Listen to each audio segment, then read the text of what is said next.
শুক্রবার 25শে বৈশাখ উপলক্ষে চিরাচরিত প্রথা ও রীতি মেনে শান্তিনিকেতনের বিশ্বভারতী বিশ্ববিদ্যালয়ে মহা সমারোহে পালন করা হলো কবিগুরু রবীন্দ্রনাথ ঠাকুরের জন্মবার্ষিকী।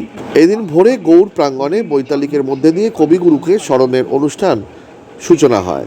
পরবর্তীতে রবীন্দ্র ভবনে কবিকণ্ঠ ও তারপরে শান্তিনিকেতনের উপাসনা গৃহে বৈদিক মন্ত্র উচ্চারণ ও রবীন্দ্রসঙ্গীতের মধ্যে দিয়ে কবিগুরুর প্রতি শ্রদ্ধা জানানো হয়। পরে মাধবী বিতানে জন্মোৎসবের অনুষ্ঠানে ও সন্ধ্যায় গৌড় প্রাঙ্গণে রবীন্দ্র নৃত্য, নাট্য, তাসের দেশ পরিবেশনের মাধ্যমে কবিগুরু রবীন্দ্রনাথ ঠাকুরের জন্মবার্ষিকীতে তাকে শ্রদ্ধা জানাবে শান্তিনিকেতন। প্রস্তুত রবীন্দ্রনাথের শান্তিনিকেতন। শান্তিনিকেতন থেকে সত্যম নিউজের বিশেষ রিপোর্ট।